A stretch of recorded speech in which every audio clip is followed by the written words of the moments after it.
ടൈമിലൊക്കെ ഗൾഫിലെത്തിയതിൻ്റെ ശേഷമാണ് നമുക്ക് വിദ്യാഭ്യാസത്തിൻ്റെ പ്രാധാന്യം മനസ്സിലാവുന്നത്.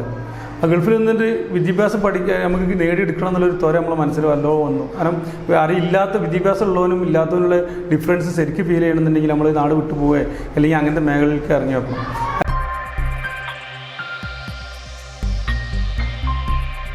നീണ്ട കാലത്തെ കഠിനാധ്വാനം വഴി ഫഹദ് ഈ പറയുന്ന ഉപജീവനവും കുടുംബത്തോടുള്ള പ്രതിബദ്ധതയും നാട്ടിലെ സാമൂഹ്യ സാംസ്കാരിക പ്രവർത്തനങ്ങളും അതിനിടക്ക് സ്വന്തമായ ബിസിനസ്സുകളും ഒക്കെ പഠിക്കുന്നതിനിടയിൽ ഫഹദ് LLB നല്ല മാർക്കോടുകൂടി വിജയിച്ചു എന്നുള്ളത് ഒരു നേട്ടം തന്നെയാണ്. വീണുപോയവർക്കും പരാജയപ്പെട്ടവർക്കും ഉയർത്തെഴുന്നേൽക്കാനും ലക്ഷ്യത്തിലെത്താനും ഒരു പ്രചോദനമായി ഫഹദ് മാറിയിട്ടുണ്ട്. സൗദിയിലെ ബാർബർ ഷോപ്പിലെ ജോലി നഷ്ടപ്പെട്ട് നാട്ടിലേക്ക് മടങ്ങുമ്പോൾ പ്രവാസിയായ മലപ്പുറം അരിമ്പ്രയിലെ ഫഹദിന്റെ മനസ്സിൽ സങ്കടമായിരുന്നില്ല. പാതി വഴിയിൽ നിർത്തിയ പഠനം തുടരാമെന്ന പ്രതീക്ഷയുടെ പുഞ്ചിരിയായിരുന്നു. പിന്നീട് മൊറയൂരിൽ ബാർബർ ഷോപ്പ് തുടങ്ങിയെങ്കിലും ഇടയ്ക്കിടെ അതിന്റെ ഷട്ടർ താഴ്ത്തി പുസ്തകവുമായി പഠിക്കാൻ പോകുമ്പോൾ ആ ചെറുപ്പക്കാരനൊരു ലക്ഷ്യമുണ്ടായിരുന്നു: പഠിച്ച് ജോലി നേടുക. ഫഹദ് അരിമ്പ്ര എന്ന ആ യുവാവ് ഇന്ന് ആ ലക്ഷ്യം പൂർത്തിയാക്കിയിരിക്കുന്നു.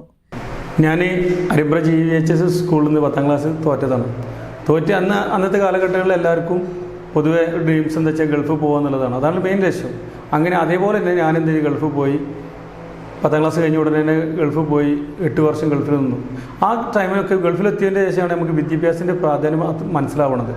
ആ ഗൾഫിൽ നിന്നിട്ട് വിദ്യാഭ്യാസം പഠിക്കാൻ നമുക്ക് നേടിയെടുക്കണം എന്നുള്ളൊരു ത്വര നമ്മളെ മനസ്സിൽ വല്ലോ വന്നു. കാരണം അറിയില്ലാത്ത വിദ്യാഭ്യാസം ഉള്ളവനും ഇല്ലാത്തവനുള്ള ഡിഫറൻസ് ശരിക്കും ഫീൽ ചെയ്യണമെന്നുണ്ടെങ്കിൽ നമ്മൾ നാട് വിട്ടു പോവേ അല്ലെങ്കിൽ അങ്ങനത്തെ മേഖലയിലേക്ക് ഇറങ്ങി വെക്കണം. ഏതായാലും 8 വർഷം ഞാൻ ബാർബർ തൊഴിലിനായിട്ട് ഗൾഫിൽ നിന്നു. അത് കഴിഞ്ഞ് നാട്ടിലേക്ക് തിരിച്ചു വന്നു.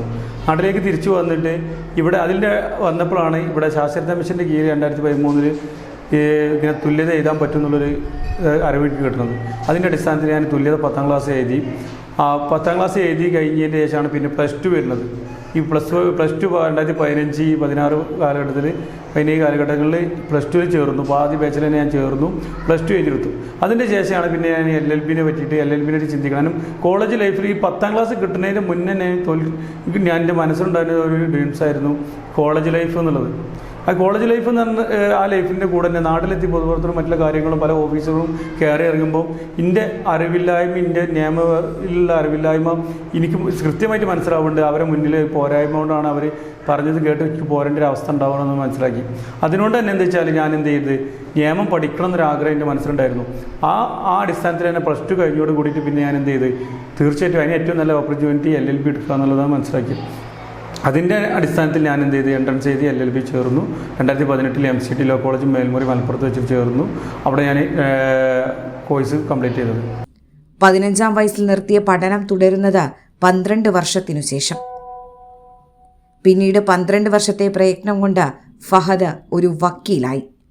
അരിമ്പ്ര പാലത്തിങ്ങൽ നമ്മംകുന്നത്ത് ഇസ്മായിൽ ആസിയ ദമ്പതികളുടെ മകനാണ് ഫഹദ്. 10ാം ക്ലാസ് പരാജയപ്പെട്ടപ്പോൾ പരമ്പരാഗത തൊഴിലായി ബാർബർ മേഖലയിലേക്ക് തിരിഞ്ഞു. വൈകാതെ സൗദിയിലുമെത്തി. 8 വർഷത്തെ പ്രവാസത്തിനിടെ ജോലി ഉപേക്ഷിച്ച് നാട്ടിലേക്ക് മടങ്ങേണ്ടി വന്നു. പിന്നീട് മൊറയൂരിൽ വാവോ എന്ന ബ്യൂട്ടി പാർലർ തുറന്നു. അത് ഇടയ്ക്കിടെ പൂട്ടിയാണ് ഫഹദ് പഠിക്കാനിറങ്ങിയത്. 10ാം ക്ലാസും 12ാം ക്ലാസും തുല്യതാ പരീക്ഷ എഴുതി വിജയിച്ചു. 2018 മേൽമുറി MCT ലോ കോളേജിൽ ചേർന്നു. കഴിഞ്ഞ ദിവസം LLB വിജയിച്ചു. നാട്ടിൽ അലിവ് എന്ന സാംസ്കാരിക വേദിയുടെ സെക്രട്ടറിയും അരിമ്പ്ര GMUP സ്കൂൾ PTA പ്രസിഡന്റും Kerala barber beautician association Morayur block പ്രസിഡന്റുമാണ് ഫഹദ്.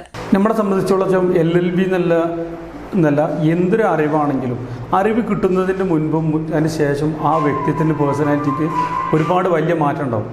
അപ്പോൾ എന്നെ സംബന്ധിച്ചോളം ഞാൻ അറിവ് കിട്ടാതെ ഞാൻ പബ്ലിക്കിൽ ഇറങ്ങിയപ്പോൾ ഉണ്ടായിരുന്ന ഇതിൻ്റെ ഒരു അവസ്ഥയും ഇപ്പോൾ ഇതിനെപ്പറ്റി നിയമങ്ങളും കാര്യങ്ങളും പഠിച്ചുകൊണ്ട് അല്ലെങ്കിൽ അതിനുള്ള ഒരു എഡ്യൂക്കേഷൻ ആയതിന് ശേഷം ഇറങ്ങുമ്പോഴുള്ള മാറ്റം നമ്മൾ പേഴ്സണലി നമുക്ക് എന്ത് ചെയ്യാൻ പറ്റും, ഭയങ്കര ഡെവലപ്മെൻറ്റ് ഉണ്ടാക്കാൻ പറ്റും. അത് എന്ത് ചെയ്യാൻ പറ്റും, നമുക്ക് സമൂഹത്തിന് പലതും ചെയ്യാൻ പറ്റും അറിവുകൾ ഉണ്ടായാൽ.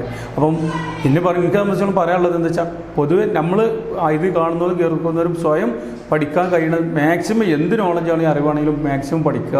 അപ്പോൾ നിങ്ങളെ പേഴ്സണാലിറ്റി അതിനനുസരിച്ച് ഡെവലപ്പ് ആവും. അതുപോലെ തന്നെ മറ്റുള്ളവരെ പഠിപ്പിക്കാനോ അല്ലെങ്കിൽ അവർക്ക് ചെയ്തു കൊടുക്കാനുള്ള സൗകര്യങ്ങളും നമ്മൾ ചെയ്തു കൊടുക്കുക. കസ്തൂരി മഞ്ഞൾ കൃഷി ചെയ്ത് പൊടിയാക്കി വിപണിയിലെത്തിക്കുന്ന ജോലിയുമുണ്ട് ഫഹദിന്. മലപ്പുറം ഫയർഫോഴ്സ് സിവിൽ ഡിഫൻസ് അംഗവുമാണ്. വൈകാതെ വക്കീൽ കുപ്പായമണിയും. കാർഷിക ഗ്രാമമായ അരിമ്പ്രയിലെ യുവാക്കൾക്ക് പഠിക്കുവാനും ഉന്നതികളിൽ എത്തിച്ചേരാനും തീർച്ചയായിട്ടും ഫഹദിൻ്റെ നേട്ടം വലിയ പ്രചോദനമായി മാറും എന്നതിന് ഒരു സംശയവുമില്ല. News desk air 1.